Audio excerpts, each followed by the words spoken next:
Hello guys. इस episode की start होती है और हमें दिखाया जा रहा था कि यहाँ पे वांग चेन ने काफ़ी बुरा हाल कर दिया था अपने शाओयान का, जिसको देखने के बाद यहाँ पे फ़िलहाल तो शाओयान का फ्रेंड खुद भी काफ़ी ज़्यादा हैरान था और एरिना के अंदर मौजूद लोग भी काफ़ी ज़्यादा हैरान थे। साथ ही वो कन्फ्यूज़ भी हो जाते हैं कि आखिर ये सब कुछ चल क्या रहा है। स्पेशली फैंग किंगर, उसके चेहरे पर एक सेटिस्फेक्शन देखने के लिए मिल रहा था और ऐसा लग रहा होता है कि वो काफ़ी ज़्यादा खुश है वांग चेन की इस जीत से।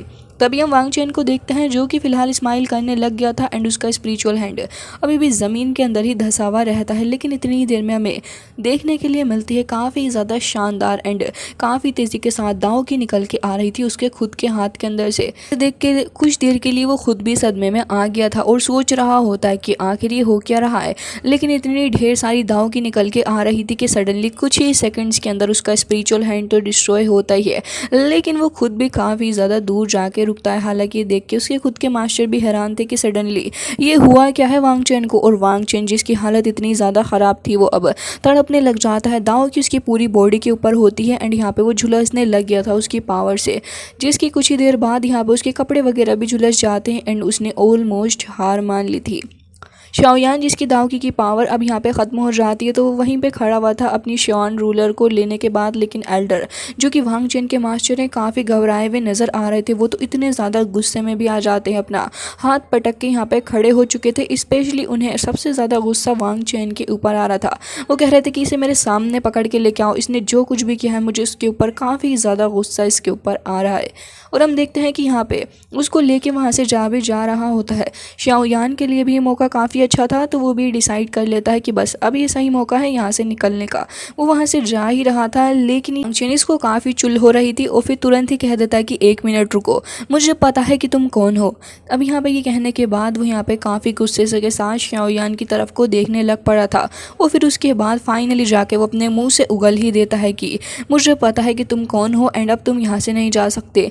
बाकी सारे लोग भी अब काफ़ी ध्यान के साथ में सुन रहे होते हैं वांग चेन की बातों को, क्योंकि उन सभी को तो वैसे नहीं पता था कि ये कौन है, बट हाँ रोप के अंदर ये पर्सन है कौन वो सभी को जानना था। जिसने वांग चेन को इतनी आसानी से हरा दिया वो शख्स वाकई में काफ़ी ज़्यादा पावरफुल होगा, जिसकी वजह से सारे ही लोग एक्साइटेड थे इस पर्सन को जानने के लिए। लेकिन यहाँ पे जैसे ही वांग चेन बताता है कि ये कोई और नहीं बल्कि शाओयान है तो फिर किन लुओ यहाँ पे कह रही थी कि मान गए तुम्हारी हिम्मत को, मैंने तुमसे कहा और तुम वाकई यहाँ आ गए। लेकिन फैंग किंगर जो कि कह रही थी कि अच्छा तो इसका मतलब ये तुम थे जो कितनी देर से ड्रामा कर रहे थे, लेकिन मान गए तुम्हें काफ़ी ज़्यादा ब्रेव हो तुम, वरना तो वैसे तो तुम्हें इस पवेलियन के अंदर कोई इतना ज़्यादा सीरियसली ले ही नहीं रहा था, लेकिन अब वाकई में तुमने गेम पलट दिया है। तभी हम देखते हैं कि यहाँ पे मास्टर इतने ज़्यादा गुस्सा हो चुके थे। तभी मास्टर ले उठ के खड़े हो जाते हैं और कह रहे थे कि अच्छा तो तुम वही पर्सन हो। वो तो तुरंत ही फेइतियान को इशारा कर देते हैं क्योंकि यहाँ पे फेइतियान और उसका पुराना हिसाब बाकी है फेंग लेई पवेलियन से। वांग चेन के मास्टर इन दोनों को ही देख रहे थे तो अब वो शांत होकर बैठ जाते हैं क्योंकि उन्हें पता था कि अब मैटर एल्डर ले के हाथों में जा चुका है तो इसका कुछ ना कुछ तो ज़रूर से ही होगा। वांग चेन जो कि तुरंत ही वहाँ से दूसरी साइड को चला गया था। बाकी सारे सोल्जर्स भी यहाँ पे खड़े हो जाते हैं ताकि शाओयान अब इस जगह से निकल के जा ना पाए। अब ये दोनों यहाँ पे रेडी हो जाते हैं फाइट करने के लिए एंड यहाँ पे शाओयान का फ्रेंड भी कह रहा था कि तुम परेशान मत हो, मैं तुम्हारे साथ हूँ, मैं यहाँ पे फाइट करूँगा। बट शाओयान उसे कह रहा होता है कि तुम भी परेशान मत हो, तुम यहाँ से पीछे को जा सकते हो, इस मैटर को मैं अकेले ही हैंडल कर लूँगा। लेकिन लेई को कहाँ ये बातें समझ में आ रही थी, वो तो कहने लग जाते हैं कि शाओयान तो ये तुम थे, मुझे नहीं पता था कि मुझे तुम्हें ढूंढना भी नहीं पड़ेगा एंड तुम इतनी आसानी से मिल जाओगे। वो तो तुरंत यहाँ पे फेइतियान को इशारा कर देते हैं। उनका इशारा मिलने की देर थी कि फेइतियान तुरंत ही काफ़ी तेज़ी के साथ आगे बढ़ रहा था शाओयान के ऊपर को अटैक करने के लिए। शाओयान तुरंत ही अपने फ्रेंड लिनियान को हटाता है ताकि उसको प्रोटेक्ट कर पाए एंड हम देखते हैं कि जैसे ही फेइतियान उसके ऊपर अटैक करता है तो सबसे पहले तो शाओयान का मास्क ही वहाँ से हट गया था, जिसके चलते उसका फेस अब यहाँ पर विजिबल हो जाता है। बट इसके बाद ये दोनों एक दूसरे के ऊपर काफ़ी बुरे तरीके से अटैक भी करने लग गए थे। हालांकि हम देखते हैं कि यहाँ पे फेइतियान तुरंत ही उसकी चेस्ट के अंदर से अपना हाथ बाहर को निकाल देता है। कह रहा था कि शाओयान कैसा लग रहा है तुम्हें, वैसे मैं तुमसे अपनी सारी पावर्स को वापस ले लूँगा, तुमने हमारी टेक्निक को लर्न करके अच्छा नहीं किया। लेकिन हम देखते हैं कि जैसे ही वो यहाँ पर अपना अटैक करने वाला था तभी यहाँ पर शाओयान तो उसके सामने आके खड़ा हो जाता है, वो भी अपने रियल लुक के अंदर। शाओयान उससे ये भी कह रहा था कि मान गए तुम्हें काफ़ी ज़्यादा एरोगेंट है तुम एंड मैंने ये भी मान लिया कि तुम्हारे तुम्हारे ये जो फेंगलेई पवेलियन के एल्डर हैं ये वैसे घटिया और गिरे हुए पर्सन हैं, क्योंकि अपने से जूनियर्स को कभी बुली करना तो छोड़ेंगे नहीं, लेकिन हाँ उनकी जान के पीछे ज़रूर से ही पड़ जाते हैं। लेकिन फेइतियान को कुछ भी नहीं सुनना था, वो तुरंत ही अपना वेपन लेके आगे बढ़ रहा होता है शाओयान के ऊपर अटैक करने के लिए। शाओयान भी अब रेडी था फाइट करने के लिए, क्योंकि अब तो छुपाने जैसा कुछ है ही नहीं और अब वो यहाँ से जा भी नहीं सकता, तो अपनी फुल पोटेंशियल के साथ फाइट करे वही उसके लिए बेस्ट ऑप्शन रहेगा। अब ये दोनों बहुत ही बुरे तरीके से फाइट करने लग गए थे एंड यहाँ पे एल्डर लेई को तो अलग से गुस्सा आ रहा था, उनके हाथों में थंडर देखी जा सकती थी। शाओयान जो कि काफ़ी गुस्से में था कह रहा होता है कि मैं तुम्हें छोड़ने भी नहीं वाला हूँ, भले ही मुझे पता है कि तुम ज़्यादा पावरफुल हो, लेकिन इस सब के बावजूद भी हम देखते हैं कि यहाँ पे फैंग किंगर काफ़ी खड़ी हुई नज़ारा ले रही थी बहुत ही मज़े से और सोच रही होती है कि क्या नज़ारा चल रहा है। बट यहाँ पे सेकेंड एल्डर जो होते हैं वो कह रहे थे कि लेई मुझे लग रहा है कि काफ़ी खतरनाक तरीके का कॉम्पिटिशन होता जा रहा है, बट वो कह रहे होते हैं कि जो कुछ भी हो। एंड यहाँ पे ये भी कहते हैं कि बस ये छोटी मोटी ट्रिक्स ब्रेक करना बंद करो एंड इस शाओयान को अभी ही हरा दो, ताकि मैं सबके सामने इसकी नज़रों को नीचे होता हुआ देख सकूं। एंड यहाँ पे फेइतियान ऐसा खुद भी करना चाहता था, क्योंकि पर्सनली वो शाओयान को काफ़ी बुरा समझता है। हम देखते हैं कि यहाँ पे कुछ ही अटैक्स के बाद शाओयान उसके ऊपर एक डोमिनेटिंग अटैक करता है, जिससे कि वो खुद ही पीछे को हट गया था और सोच रहा होता है कि इसकी पावर वाकई काफ़ी ज़्यादा बढ़ चुकी है, लेकिन वो भी अपनी फेंगलेई पवेलियन की इंसल्ट तो बिल्कुल भी नहीं करवाना चाहेगा किसी भी हाल में, और इसलिए काफ़ी तेज़ी के साथ अटैक करने के लिए आगे बढ़ता है। और शाओयान वाकई में शाओयान ने इस अटैक के बाद तो छक्के ही छुड़ा दिए थे, क्योंकि जैसे जैसे वो आगे बढ़ रहा था शाओयान ने मल्टीपल 7 से 8 अटैक उसके ऊपर किए, बट इसके बावजूद भी ये लोग काफ़ी तेज़ी से अटैक एक दूसरे के ऊपर कर रहे थे, जहाँ पर एक क्रैक भी ओपन हो गया था। सब लोग उसी को देख रहे थे एंड अलग ही शोर यहाँ पर मचा हुआ होता है, जहाँ पे अभी तो फिलहाल ऑडियंस में से किसी को नहीं समझ आ रहा था कि आखिर हो क्या रहा है। एंड यहाँ पे ये लोग फाइट करते करते आखिर किस हद तक जाएंगे इसका अंदाज़ा किसी को भी नहीं था, बट हमें कुछ ही देर के अंदर इसका रिजल्ट देखने के लिए मिलता है, जहाँ पे शाओयान अब नीचे की तरफ को आ रहा था और वो लगातार स्लेशिस पे स्लेशिस की बरसात करे जा रहा होता है। बट यहाँ पे फेइतियान जो कि एक अलग ही लेवल के गुस्से में था, वो कह रहा होता है कि तुमने मेरी फेंगलेई पवेलियन की जो इंसल्ट की है उसे मैं कभी भी भुला नहीं पाऊंगा, और उसी का बदला लेने के लिए आज मैं हर हद तक जा सकता हूं। ये कहते साथ ही वो एक बहुत ही ज़्यादा स्ट्रॉन्ग अटैक करता है, जो कि शाओयान को जाके हिट होने वाला था। शाओयान अपनी श्वान रूलर से उसे रोकने की कोशिश कर रहा था, बट रिजल्ट में हमें ये देखने के लिए मिलता है कि शाओयान इस अटैक को रेसिस्ट नहीं कर पाता, जो कि एक नॉर्मल सी बात है। शाओयान अभी फ़िलहाल फेइतियान के मुकाबले इतना स्ट्रॉन्ग नहीं है जो कि फ़िलहाल इतने अटैक्स को वो रोक पाए। एंड इसी के साथ यहाँ पे हमें ये भी देखने के लिए मिलता है कि शाओयान धीरे धीरे करके अब ज़मीन के अंदर धंसता चला जा रहा है, और अब वो इस अटैक का देर तक रेसिस्ट नहीं कर पा रहा है एंड अब वो धीरे धीरे करके ज़मीन में भी धंसता चला जा रहा था। फेइतियान लगातार अपनी पावर को बढ़ा रहा होता है। फैंग जूजे जो कि उस जगह पे बैठे हुए थे, अब जैसे ही उनकी नज़र पड़ती है कि श्वान रूलर के अलावा शाओयान के हाथ में रिंग भी है, जो कि जिस रिंग को वो पहले से ही जानते हैं, देखते तो वो तुरंत ही एरिना में उतर चुके थे। अब एरिना के अंदर एक अलग ही माहौल था, क्योंकि हर तरफ ही फैंग जूजे की जो एनर्जी फ्लक्चुएशन थी वो हो रही थी, जिसे देखने के बाद यहाँ पे एरिना के अंदर मौजूद लोग भी काफ़ी ज़्यादा घबरा जाते हैं और देख रहे थे कि सडनली इतनी सारी एनर्जी फ्लो आ कहाँ से रही है। शाओयान जो कि खुद भी उस एनर्जी फ्लो के चलते पहले कुछ नहीं देख पा रहा था, जैसे ही एनर्जी फ्लो खत्म होता है तो शाओयान को देखने के लिए मिलता है कि यहाँ पे तो फैंग जूजे हैं जो कि उसके सामने खड़े हुए हैं। अब यहाँ पे उन्होंने सिर्फ अपने 2 फिंगर्स का इस्तेमाल करते हुए रोक लिया था इस बंदे की इस स्पीयर को, जिसे देख के वो खुद भी हैरान था, बल्कि ऐसे ही हवा के अंदर लटका हुआ नज़र आ रहा होता है। बाकी सारे लोग भी सोच रहे थे कि न जाने फैंग जूजे ने इस एक्शन को क्यों लिया है, क्योंकि किसी को भी कुछ समझ तो आ नहीं रहा था। जिसके बाद यहाँ पे फेइतियान खुद ही कह रहा होता है कि आपका इस मैटर से कोई लेना देना तो है नहीं, रही बात मेरी और शाओयान की तो फिर हम लोग खुद ही इस मैटर को सुलझा लेंगे। अच्छा ही होगा कि आप हमारे बीच में ना आए। अब एल्डर से इतनी बकवास करने के बाद वो भला कैसे बर्दाश्त कर सकते थे, वो तो तुरंत ही उस चीज़ को फेंक के मारते हैं, जिससे कि वो खुद भी ज़मीन में धंस चुका था। अपने आप में ही काफ़ी ज़्यादा इंसल्टिंग था फेंगलेई पवेलियन के लिए एक बार फिर से। जिसके बाद यहाँ पर एल्डर ले भी उठ के खड़े हो जाते हैं एंड साथ ही अपना ये फेइतियान ये भी धीरे धीरे करके टूटता फूटता उठ के खड़ा हो रहा होता है। इसकी हड्डियां टूट चुकी थी, लेकिन फिर भी बेचारा क्या ही कर सकता था। अब मैन है तो ऐसा प्रेटेंड तो करना ही पड़ेगा कि हाँ उसे कोई फ़र्क नहीं पड़ा। जिसके बाद हम देखते हैं कि फैंग जूजे तुरंत ही अब शाओयान का हाथ पकड़ लेते हैं और कह रहे थे कि ज़ैंग दाकी आखिर तुम्हें कहाँ से मिली, मुझे इसके बारे में बताओगे क्या। वो काफ़ी ज़्यादा गुस्से में थे और तुरंत ही पूछ रहे थे कि बताओ उसके साथ तुम्हारा रिलेशनशिप है क्या। अब यहाँ पे लेई एंड बाकी सारे एल्डर्स भी देख रहे होते हैं कि सडनली ये लोग आपस में बातें क्या कर रहे हैं। शाओयान यहाँ पे तुरंत ही बता देता है कि मास्टर एंड टीचर का रिलेशनशिप है हमारा, लेकिन अभी भी यहाँ पे फेंग जूजे के लिए इसको बिलीव करना थोड़ा मुश्किल था। वो तुरंत ही शाओयान का हाथ छोड़ देते हैं और कह रहे थे कि अच्छा ये बात है, लेकिन अभी भी मुझे एविडेंस की ज़रूरत तो होगी ही। तो फिर शाओयान तुरंत ही अपनी पावर का इस्तेमाल करते हुए उस वाइट फायर को दिखाने लग गया था जो कि उसे मास्टर याओ लाओ से मिली है, जिसे देखने के बाद उन्हें पूरे तरीके से बिलीव हो जाता है कि शाओयान उनसे झूठ बिल्कुल भी नहीं बोल रहा। एंड यहाँ पर उस फायर को देखने के बाद वो ये भी कह रहे थे कि अच्छा तो इसका मतलब ये तुम ही हो।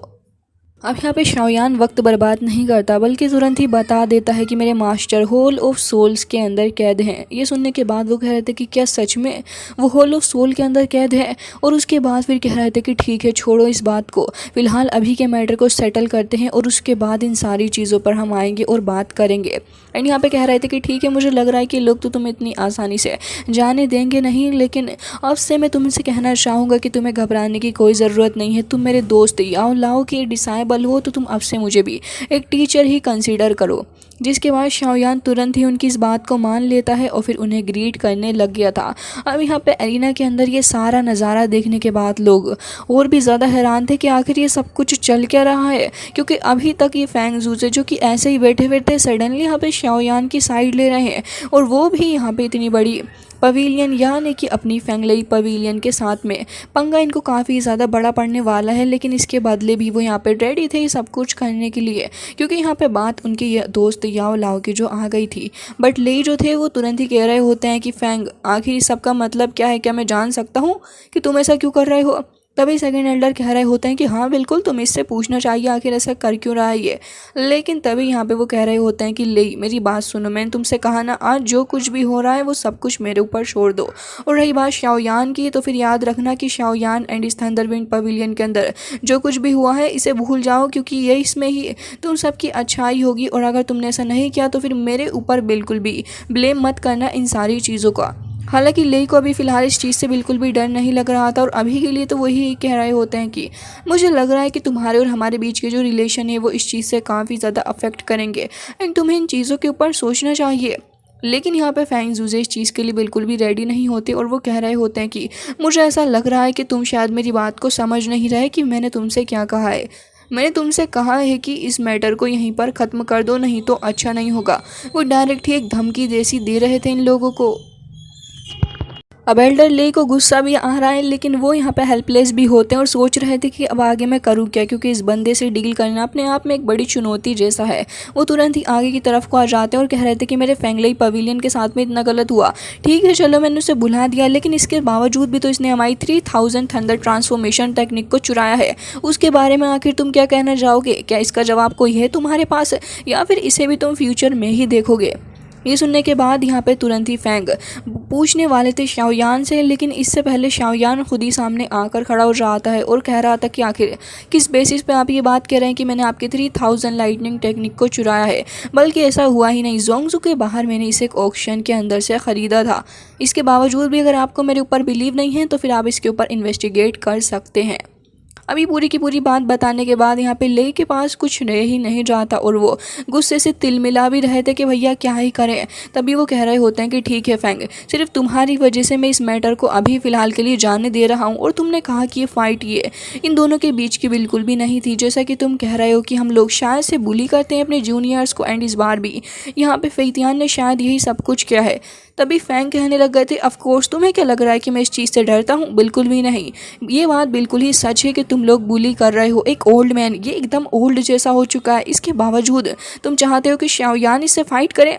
अब ये सुनने के बाद तो और भी ज़्यादा गुस्सा हो जाते हैं और कह रहे थे कि ये एक अच्छी बात नहीं है, तुम हमारा मजाक बना रहे हो, और ढेर सारी लाइटनिंग को रिलीज़ कर रहे थे। फेंग जूजे के पास से ही होके गुजरती है, लेकिन एल्डर ली के अंदर इतना दम नहीं है कि एल्डर फैंग को ही लाइटनिंग छू के भी गुजर सके, जिसके बाद ये साइड से ही गुजर जाती है, जो कि इसकी औकात भी थी।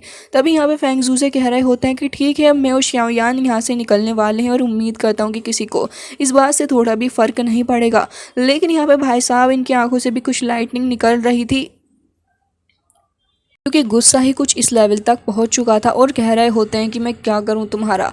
लेकिन फैंग भी यहाँ पे एकदम डट के खड़े हुए थे और उसके बाद वो अपनी एनर्जी को रिलीज़ करते हैं। सिर्फ एक ही बार एनर्जी रिलीज़ करते हैं। इन दोनों के दोनों आंखों ही आंखों में एक दूसरे को काफ़ी गुस्से से भी देख रहे थे। तब यहाँ पे सारी एल्डर्स एकदम शांत बैठे हुए थे एंड उनके दिमाग में कुछ ना कुछ चल रहा होता है। तभी यहाँ पे ये फैंग किंगर इसको बड़ी चुल हो रही होती है तो ये खुद ही सामने आके खड़ी हो जाती है एल्डर ले के सामने एंड कह रही थी कि ठीक है, मुझे लग रहा है कि एक बार फिर से इस मैच को करवाना चाहिए, क्योंकि अगर शाओयान हार गया तो फिर ये फ्यूचर में इस टेक्निक को कभी यूज़ ही नहीं करेगा और जो ग्रेजेस हैं हमारे और आपके बीच के वो भी ख़त्म हो जाएंगे। आपका इसके बारे में क्या कहना है एल्डर फैंग जूजे।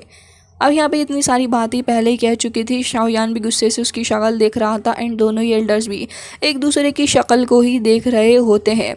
अब यहाँ पे हम देखते हैं कि सेकंड एल्डर कह रहे थे कि हाँ, ये मैटर काफ़ी ज़्यादा सही है, मुझे लग रहा है कि हमें इसे डिस्कस करना चाहिए क्योंकि काफ़ी सही रहेगा। और वैसे भी फेतियान वाकई शाओयान से काफ़ी ज़्यादा पावरफुल है, तो इस तरीके से इसे फाइट करवाना सही भी नहीं रहेगा। हालांकि अभी जब फाइट हो रही थी तो भी सभी सारे के सारे शांत बैठे थे एंड यहाँ पे फैंग जू से भी शांत ही बैठे हुए थे वैसे तो। तभी हम देखते हैं कि यहाँ पे इनके दिमाग में कुछ ना कुछ खुराफात तो चल ही रही थी। तभी एल्डरली कह रहे थे कि हाँ, मुझे लग रहा है कि फैंग किंगर तुम एकदम ही सही कह रही हो, तुम्हें फाइट के लिए जाना चाहिए।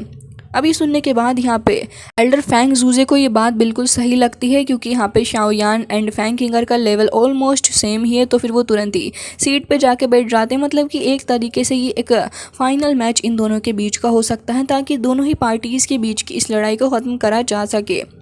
जिसके बाद हम देखते हैं कि यहाँ पे फैंग किंगर अब आगे बढ़ रही होती है। उसके क्लोज में कुछ स्ट्रिप टाइप भी लगे हुए थे एंड वो एक तरीके से उसका साथ देने वाले थे इस फाइटिंग के अंदर भी। तभी वो शाओयान के सामने आके खड़ी हो जाती है एंड जैसा कि पोकिंग इनका एक रिवाज जैसा ही बन चुका है कि फाइट से पहले पोक करा जाए एक दूसरे को, तो वो यही करने वाली थी।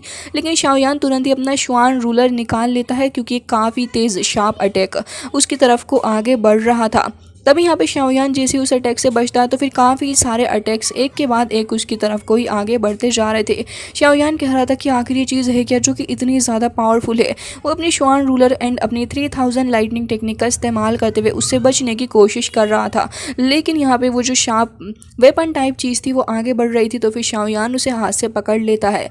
वो फैंग किंगर के काबू में ही थी, तो फिर फैंग किंगर उस चीज़ को ख़त्म करती है और एक बार फिर से काफ़ी सारी रिबन टाइप चीज़ को समन करते हुए शाओयान के ऊपर अटैक कर रही थी। शाओयान लगातार इनसे कोशिश कर रहा होता है डील करने की, लेकिन फैंग किंगर कह रही थी कि बच्चों, आज मुझे मौका मिला है तो ये मत सोचना कि मैं तुम्हें छोड़ दूंगी। आज मेरे सारे पुराने के पुराने हिसाब सब तुमसे बराबर कर लूंगी, क्योंकि तुमने भी मेरा काफ़ी जीना हराम किया था। और ये कह के वो यहाँ पे और भी ज़्यादा तेज़ी के साथ शाओयान के ऊपर अटैक कर रही थी। शाओयान जो कि तुरंत ही अभी स्काई के अंदर को आ गया था, वो अपनी श्वान रूलर को लेता है। फिर उसके बाद कह रहा था कि ठीक है, अब मेरी बारी है कि तुम्हें अपनी स्ट्रेंथ दिखा दूँ। और ये कहते साथ ही वो एक काफ़ी स्ट्रॉन्ग अटैक करता है। हालांकि यहाँ पे फैंग किंगर उस अटैक को रोकने की कोशिश कर रही थी, जिसके चलते शाओयान थोड़ा नीचे आके खड़ा हो जाता है। फैंग किंगर और भी ढेर सारे रिबन्स को समन करती है, तो शाओयान अपनी श्वान रूलर को घुमाने लग जाता है ताकि इन सारे के सारे अटैक्स से बचा जा सके।